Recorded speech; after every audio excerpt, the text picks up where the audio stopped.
అండి నమస్తే, నా పేరు గాయత్రి. ఈ రోజు రాజారాజుల ప్రేమ కథ ఎలా సుఖాంతమైందో తెలుసుకుందాం. సాయంత్రం ప్రేమికులు అప్పుడప్పుడు వచ్చే సందర్శకులతో పార్క్ అంతా సందడిగా ఉంది. గుబురు పొదల దగ్గర ఓ బెంచ్ పై ఒంటరిగా కూర్చొనుంది అనురాధ, తను ప్రేమించిన రాజు కోసం ఎదురు చూస్తూ. ఇప్పుడే వచ్చిన రాజు బెంచ్ మీద ఆమె పక్కన కూర్చుండటం చూసి, ఏమైంది ఇంత ఆలస్యం? మాటల్లో అసహనం, చికాకు తొణికిసలాడుతుండగా అంది అనురాధ. ఆమె మాటల్లో ఆ ఆకస్మిక మార్పు ఎందుకు వచ్చిందో అర్థం కాలేదు రాజుకు. ఏమైందాను? ఆమె భుజాల చుట్టూ చేయేస్తూ అన్నాడు. ఇప్పటిలా అతను చేయగాని ప్రతిచర్యగా అతని భుజంపై తల ఆంచాల్సిన అనురాధ ఈ రోజు అలా చేయలేదు. దీన్ని వెంటనే పసిగట్టిన రాజు, సీరియస్ విషయమా అనుకుంటూ, ఏమైందిరా, నువ్వు మాట్లాడకుండా అలా ఉంటే నాకెలా అర్థమవుతుంది అన్నాడు. విసురుగా రాజు వైపు తల తిప్పి అతని కళ్ళల్లోకి చూస్తూ, నీకోసం ఎంతసేపటి నుంచి వెయిట్ చేస్తున్నానో తెలుసా? అప్పుడు చెప్పే రమ్మని, ఇప్పుడా నువ్వు రావడం? ఇప్పుడే ఇలా బాధ్యతారహితంగా వ్యవహరిస్తున్నావు. ఇక మన పెళ్ళయ్యాక ఎలా ఉంటావో ఊహిస్తే క్లియర్ గా కనిపిస్తుంది మన ఫ్యూచర్. టపా మాటలను అంది. అనురాధ నుండి ఊహించని ఆ స్పందనకు రాజుకి నోట మాట రాలేదు. ఏంటి, ఏం మాట్లాడవు? తిరిగి తనే అడిగింది. నువ్వు ఆలస్యంగా ఎన్నిసార్లు రాలేదను? నేను అలాగే అన్నానా? వచ్చేటప్పుడు కాస్త ఆలస్యమైంది మెల్లగా అని తిరిగి, అసలు విషయం ఏంట్రా అనునయంగా అన్నాడు. ఇప్పటి వరకు తమ పెళ్లి జరగదన్న నిరాశతో కోపంతో ఉన్న అనురాధ రాజు అనునయంగా మాట్లాడేసరికి కోపం కాస్త మాయమవుతుంటే నీరసంగా రాజు భుజంపై తన అంచి, అంతా అయిపోయిందిరా, మన పెళ్లి జరగదు అంది. భుజంపై తల పెట్టిందంటే కోపం పోయినట్టే అని మురిశాడు రాజు. కాని అంతలోనే బాంబుల్లా పేలిన అనురాధ మాటలకు అదిరిపడుతూ వాట్ అని అరిచాడు. నేను ఆలస్యంగా వచ్చానని మన ప్రేమకి స్వస్తి పలుకుతున్నావా? ఇది అన్యాయం అను, చాలా అన్యాయం కోపంగా అన్నాడు. ఎహే ఆపు, నువ్వు లేట్ గా వచ్చావని కాదు అంది స్టడీగా కూర్చుంటూ. మరి మా నాన్న ఒప్పుకోరు.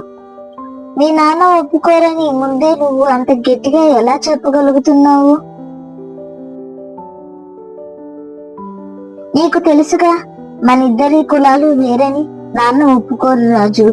నిన్న సినిమా చూశాం, అందులో హీరో హీరోయిన్లు ప్రేమించి పెళ్లి చేసుకుంటారు. వట్టి సినిమా చూసి ఇలాంటి సినిమాలు చూసే పిల్లలు పాడైపోతున్నారు. అసలు ప్రేమించుకుంటున్నాం గీమించుకుంటున్నాం అనే వాళ్ళని నరికి పోగులు పెట్టాలి, అప్పుడు గాని ఇంకెవరు ప్రేమ జోలికి పోరు అన్నారు నాన్న చాలా కోపంగా. ఇక మన విషయం తెలిస్తే నాన్న రియాక్షన్ ఎలా ఉంటుందో ఊహిస్తేనే భయమేస్తుందిరా అసలు విషయాన్ని చెప్పింది అనురాధ. తేలిగ్గా నిట్టూరుస్తూ, ఓస్ ఇంత దానికేనా? సినిమా చూసి ఏదో ఆవేశంలో అనుంటారులే. నువ్వు దీన్నే సీరియస్ గా తీసుకుని మీ నాన్నే మన పెళ్లి వద్దన్నట్టు డిసిషన్ తీసుకొని విడిపోదామంటే ఎలారా అన్నాడు. నాకు తెలియదురా, నాన్న గురించి నాకు బాగా తెలుసు. ఒకసారి ఏదైనా మాట అన్నాడంటే అన్నట్టే చేస్తారు అని రాజు కళ్ళల్లోకి చూస్తూ, నాకంటే ఎక్కువ నిన్నే ప్రేమిస్తున్నాను రాజు. నీకేదైనా జరగకూడనిది జరిగితే నేను తట్టుకోలేను. అందుకే ప్లీజ్ మనం విడిపోదాం. విడిపోవడమే అటు నీకు ఇటు నాకు మంచిది అంది. ఏం మాట్లాడుతున్నావు అని ఇంకేదో అనబోతున్న రాజు మాటలను అడ్డుకుంటూ, మాట్లాడే ప్రయోజనం లేదు రాజు, నేను బయలుదేరుతున్నా అని లేచింది. నడుస్తూ, ఇక నన్ను మర్చిపో రాజు అంది బుగ్గల మీద జారుతున్న కన్నీళ్లను తుడుచుకుంటూ. అనురాధకి వినపడేటట్టు గట్టిగా అరుస్తూ, మన పెళ్లికి మీ నాన్న ఒప్పుకుంటే నీకు ఓకేనా అన్నాడు. వేగంగా అడుగులేస్తున్న అనురాధ ముఖంలో ఆనందం నరకాపి తల తిప్పి రాజు వైపు చూసింది. అతని వైపు ఆరాధనగా చూస్తూ తల ఊపింది ఓకే అన్నట్టు. కానీ అంతలోనే తండ్రి గుర్తొచ్చి నిరాశతో అక్కడి నుంచి వెళ్ళిపోయింది. మరుసటి రోజు ఉదయం సమయం 7 గంటలు కావస్తుంది. ఏదో పని మీద వాకిట్లోకి వచ్చిన పూర్ణిమ యథాతథంగా చుట్టూ చూసింది. ఇంటి ముంగిళ్లలో రోడ్డు మీద జనాలు ఏదో గుసగుసలా మాట్లాడుకుంటూ ఎదురింటి సత్యనారాయణ ఇంటి వైపు చూస్తున్నారు.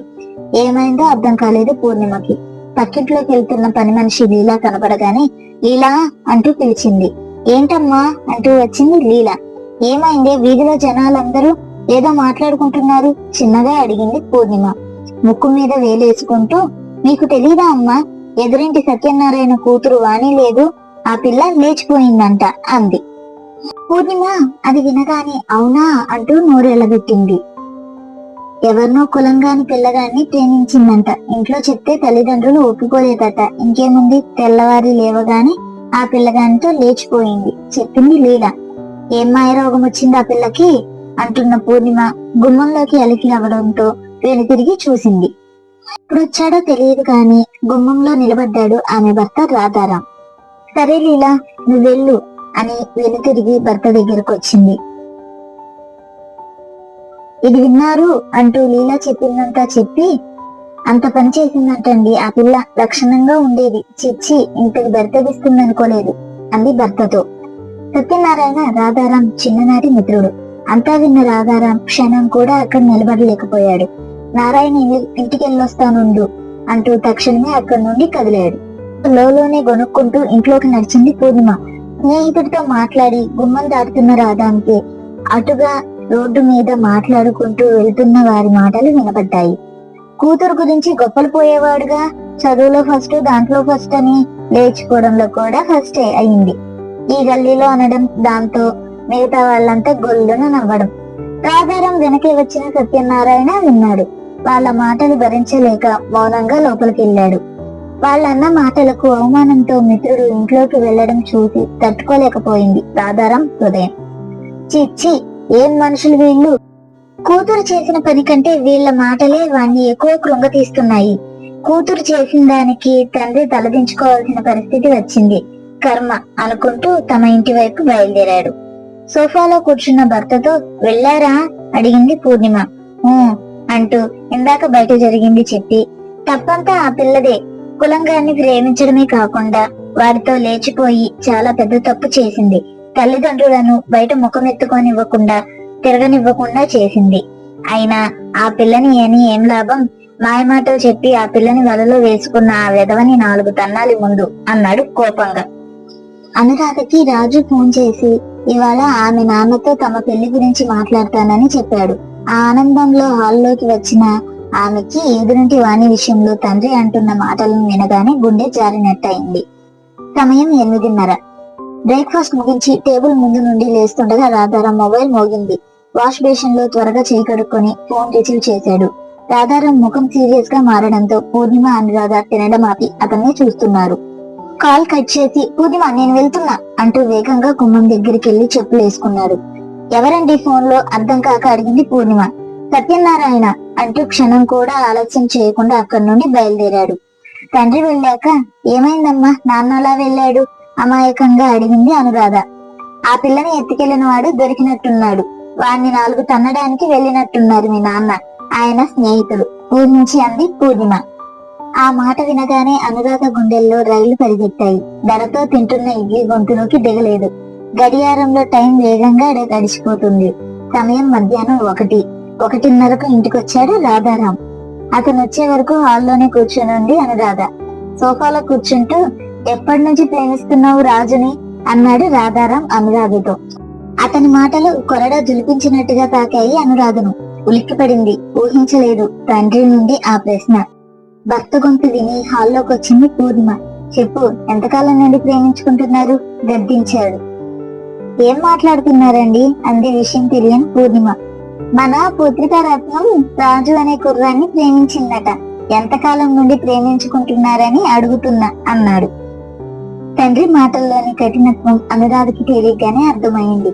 అది వింటూనే, ఓరి భగవంతుడా, ఎంత పని చేస్తే పరువు గంగలో కలిపావు కదే, ఏం తక్కువ చేశామని మా మీదిలా కక్ష కట్టావు, తల కొట్టేసినట్టు చేసావు కదే పాపిస్తుదానా.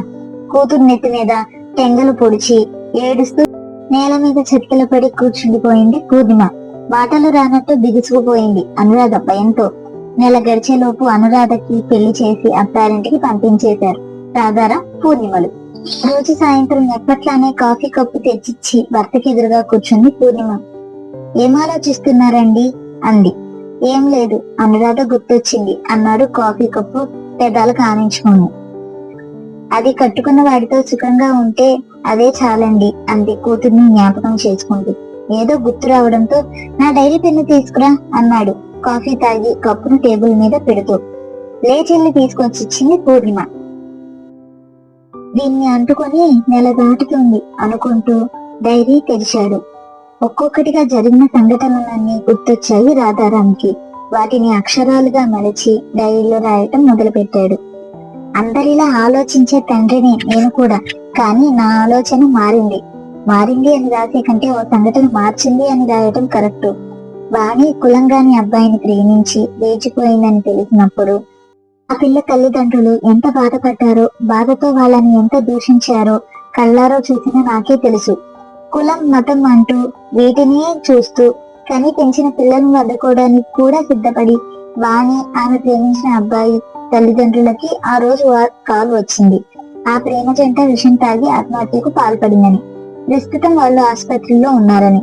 ఆ కాల్ ఎవరు చేశారో ఎందుకు చేశారో తెలియదు గాని ఆ దేవుడే చేయించాడనిపించింది నాకు ఫోన్ చేసి ఇంటికి రమ్మన్నాడు నారాయణ. వాణి ఆత్మహత్యకు పాల్పడిందని విన్న నాకే బాధ అనిపిస్తే కనిపించిన ఆ తల్లిదండ్రులు ఎంత బాధపడి ఉండాలి. వాళ్ళని చూస్తే నా గుండె పెరుక్కుపోయింది. ఎంతగా ఏడ్చారో, పాలిపోయి ఉన్నాయి వాళ్ళ ముఖాలు. అప్పుడు వాడు నాతో, ఒరే వాణి చేసిన పనికి కోపం వచ్చిన మాట నిజమే, కానీ అదంతా అఘాయిత్యానికి ఒడిగడుతుంది అనుకోలేదురా. నువ్వు ప్రతిష్ట, కులాలు మతాలు అంటూ నా కూతుర్ని దూరం చేసుకున్నాను కదరా. ఒరే నాకు నా కూతురు కావాలిరా, చిన్న పిల్లలిలా ఏడుస్తూ అన్నవాడి మాటలు నా గుండెని కదిలించాయి. మేమంతా హాస్పిటల్కి వెళ్లేసరికి వాణి ప్రేమించిన అబ్బాయి తల్లిదండ్రులు ఉన్నారు. అప్పుడు తెలిసిన నిజం ఏమిటంటే ఆత్మహత్య చేసుకుంది వీరి పిల్లలు కాదని. ఆ విషయం తెలిసేసరికి ఆ ఇద్దరి తల్లిదండ్రులు సంతోషంతో ఒకరినొకరు కులాలు పక్కన పెట్టి ఆలింగనం చేసుకున్నారు. అదే క్షణాన వాళ్ళు పిల్లలకి పెళ్లి చేయాలని నిర్ణయించుకున్నారు. ఆ సంఘటన నా కళ్ళు తెరిపించింది.